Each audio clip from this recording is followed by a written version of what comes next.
A Bíblia diz em 2 Reis, capítulo 20, de 1 a 21. Por esse tempo, Ezequias adoeceu de uma enfermidade mortal. O profeta Isaías, filho de Amós, foi visitá-lo e lhe disse: Assim diz o Senhor: ponha em ordem a sua casa, porque você morrerá. Você não vai escapar. Bah! Nós gaúchos, quando a gente não tem o que falar, a gente fala bah! Então, muito pesado, né? Esse nosso verso 1. Mas o nosso Deus, ele é um Deus de milagres. Ele é um Deus de ressurreição. Ele é um Deus de poder. E ele, acima de tudo, é um Deus de amor. É um Deus que tem misericórdia, tem compaixão e nos dá uma segunda chance. Eu sou a prova viva disso. Deus dá novas oportunidades para os seus filhos e para as suas filhas. E não foi diferente com Ezequias. Um rei temente a Deus, um rei reto, um rei bom, um rei que orou, que se humilhou, que teve vitória, que teve o seu nome atrelado ao nome de Moisés, ao nome de Davi, que está na galeria dos bons reis. Uma lâmpada acesa. O Senhor era a força de Ezequias. Ele tinha um profeta de confiança, fiel, que era Isaías, e ele foi tremendamente obediente, fiel, temente a Deus. Mas ele adoeceu de uma enfermidade mortal. Somos seres humanos e por muitos motivos, muitas questões, adoecemos. Às vezes, o corpo reflete a dor que nós carregamos na alma. Existem doenças conhecidas chamadas de psicossomáticas. A tua psique, a tua alma está tão ferida, tão maltratada, tão amargurada, amassada, que reflete no teu corpo, no soma, na parte física, biológica, orgânica. A gente não sabe exatamente, mas acredita-se que tudo que Ezequias passou não foi nada fácil. Quem assistiu o vídeo de ontem viu o quanto eu me emociono, porque eu me coloco no lugar, eu penso que é muito difícil tu ver um exército acampado contra ti e tu saber que tu fez o que Deus te mandou fazer. E tu começa a questionar até o que os teus olhos veem. Mas Deus foi fiel. E Ezequias também foi fiel. Ele orou ao Senhor e o Senhor ouviu a sua oração. E aí, neste capítulo 20, quem está acompanhando vê assim, mais uma prova. Pois é, mais uma prova, mais uma luta. E aí o profeta diz, né? Profeta, boca de Deus, diz: assim diz o Senhor, ponha em ordem a tua casa, porque tu vai morrer. 2. Então Ezequias virou o rosto para a parede e orou ao Senhor, dizendo: ó Senhor, lembra-te de que andei diante de ti com fidelidade, com coração íntegro, e fiz o que era reto aos teus olhos. E Ezequias chorou amargamente. Essa cena é muito forte para mim, porque ele vira para a parede. Por que ele virou para a parede? Porque certamente ele estava numa cama, deitado, não tinha mais condições, né? E virou para a parede. Tipo, não tem mais o que fazer. Meu único recurso é falar com o meu Deus e chorar. Chorar. Amargamente, quer dizer, rasgar meu coração diante de Deus e pedir misericórdia. E ele fala, ó, lembra-te que andei diante de ti. Me lembra Jó.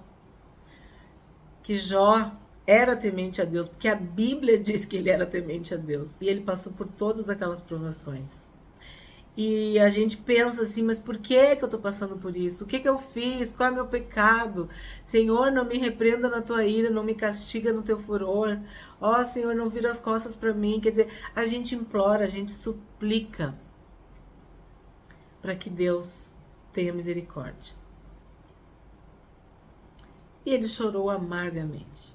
Também lembro quando Pedro olha para Jesus e Jesus olha para Pedro, quando ele já está sendo preso, maltratado, torturado, e o galo canta, e a Bíblia diz que Pedro chorou amargamente. 4. Antes que Isaías tivesse saído do pátio central, a palavra do Senhor veio a ele dizendo, isso eu acho maravilhoso. Isaías falou o que Deus falou para falar. Ezequias falou com Deus e falou do fundo do seu coração. E antes de Isaías ter saído, a palavra do Senhor voltou para ele. Volte. 5. E diga a Ezequias, príncipe do meu povo.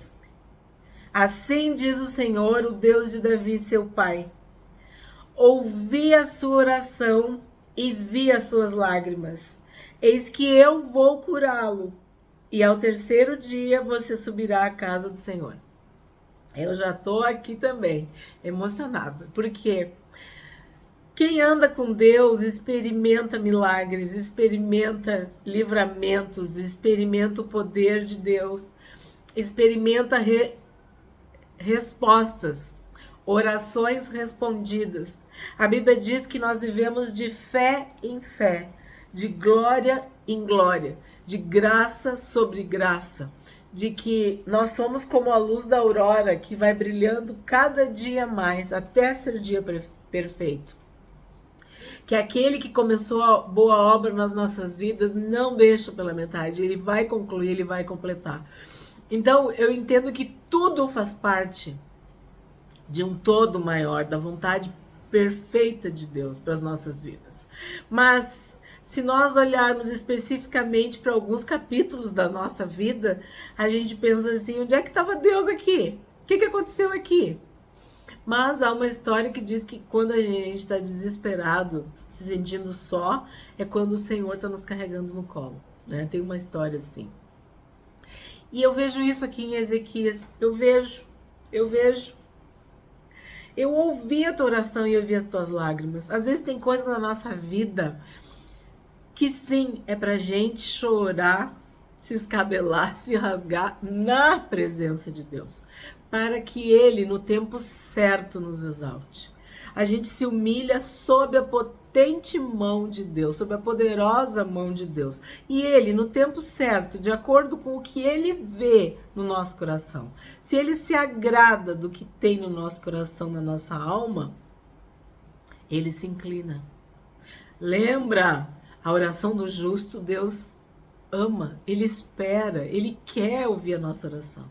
A oração do ímpio, ele abomina, ele tampa os ouvidos, ele não quer saber. Então, o que a gente vê aqui?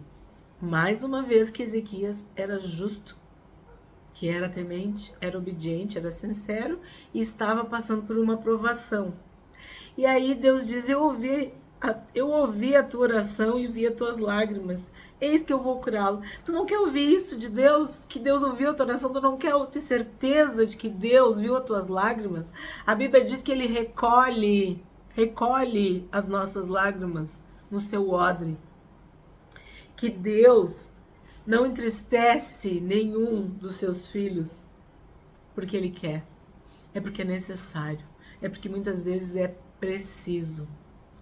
É algo que é importante para o todo, para o sentido maior de tudo. Olha nós aqui, lendo sobre Ezequias. séculos e séculos depois, sendo edificado. Quantas pessoas chegaram diante de Deus e leram esse texto e pediram mais tempo, pediram mais anos, pediram a cura e se colocaram em posição de humilhação, de dependência, e Deus ouviu. E ele diz, ó, ao terceiro dia você subirá à casa do Senhor. 6. Acrescentarei 15 anos à sua vida e levarei das mãos do rei da Síria tanto você quanto esta cidade. Não, desculpa, eu li errado. Livrarei. Acrescentarei 15 anos à sua vida e livrarei das mãos do rei da Síria tanto você quanto esta cidade. Defenderei esta cidade por amor de mim e por amor a Davi, meu servo. Quando eu digo para vocês de Davi, que eu falo para vocês, toda vez que um rei age como Deus queria, este rei é mencionado como da linhagem de Davi. Então, se alguém ainda tem alguma dúvida, a Bíblia diz que Davi era o rei segundo o coração de Deus, aquele que vai fazer toda a vontade de Deus. Então aqui de novo, o próprio Deus está falando, ó, Davi, meu servo. Isaías disse mais, peguem uma pasta de figos. Eles a pegaram e a puseram sobre a úlcera, e Ezequias recuperou a saúde. Bom, aqui nós temos que falar. Úlcera também é sinônimo de câncer. Algumas pessoas acreditam que a doença de Ezequias fosse um câncer, né? Alguma coisa grave, talvez no seu estômago, na sua garganta, em alguma parte assim interna, que já tinha, como se diz, né? Vindo para fora, já tinha vindo a furo, como se diz, né? Já estava externo. Eu penso que ele sofreu demais. Que esse cerco, tudo que a gente viu nos outros capítulos foi algo que consumiu ele. É o que eu penso. A fragilidade humana, né? Por que se falam isso? Porque o figo, assim como o mamão, tem alguns alimentos que têm um poder de cicatrizar, de regenerar, de curar. E aí fala que ele recuperou a saúde depois que eles fizeram essa pasta de figos. Não diz que ele comeu, ó. Eles a pegaram e a puseram sobre a úlcera. Então, pode ser que fosse alguma coisa desse jeito que eu tô falando, ou talvez, né, na boa a gente não sabe. São especulações, tá? São teorias. São coisas que as pessoas falam, tá? O que importa? Importa que ele estava com uma doença mortal, gravíssima, e que Deus deu uma instrução para Isaías e ele recuperou a saúde. 8. Ezequias perguntou a Isaías, qual será o sinal de que o Senhor me curará e de que ao terceiro dia subirei à casa do Senhor? Isaías respondeu, este é o sinal que você receberá do Senhor para indicar que ele cumprirá o que prometeu. Você quer que a sombra se adiante 10 graus ou que retroceda 10 graus? Ezequias respondeu, é fácil a sombra adiantar 10 graus, mas que não seja assim, pelo contrário, que ela retroceda 10 graus. Então o profeta Isaías clamou ao Senhor e ele fez retroceder 10 graus a sombra lançada pelo sol declinante no relógio de Acás. Me lembra Gideão, que dizia, Senhor, não se ire contra mim, né? Deu-lhe de pedir mais uma vez. Aí a gente conversou sobre isso, quando a gente pede sinais para Deus, quando a nossa limitação, a nossa fraqueza, a nossa humanidade é tão humana, a gente está tão fragilizado, que a gente pede para Deus fazer coisas específicas para aumentar a nossa fé, para a gente ter certeza de que o Deus vivo está falando conosco. E aqui Ezequias pediu e Deus atendeu. E aí tu acha que ele ia atender um pecador? Tu acha que ele ia atender alguém que não era fiel a ele? Ele atendeu sim um servo dele, um rei fiel, um rei bom, um rei reto. E sim, ele ganhou 15 anos e retrocedeu 10 graus a sombra lançada pelo sol declinante no relógio de Acás. Nesse tempo, Merodach-Baladã, filho de Baladã, rei da Babilônia, enviou cartas e um presente a Ezequias, porque soube que ele havia estado doente. Aqui, gente, o que acontece? Depois de uma grande vitória, nós precisamos vigiar. É muito fácil, depois que tu atinge o objetivo, que tu ganha aquela graça, que tu experimenta o poder de Deus, o sobrenatural, a resposta das orações, as tuas lágrimas são enxugadas, o consolo, o conforto, a vitória. Tu baixa a guarda. Quando que Davi pecou? Quando, no tempo em que os reis iam à guerra, ele estava passeando no palácio. Devemos vigiar, e vigiar sempre, tá sempre com os olhos bem abertos. Aí o que aconteceu? O rei da Babilônia enviou cartas e um presente a Ezequias, porque soube que ele havia estado doente.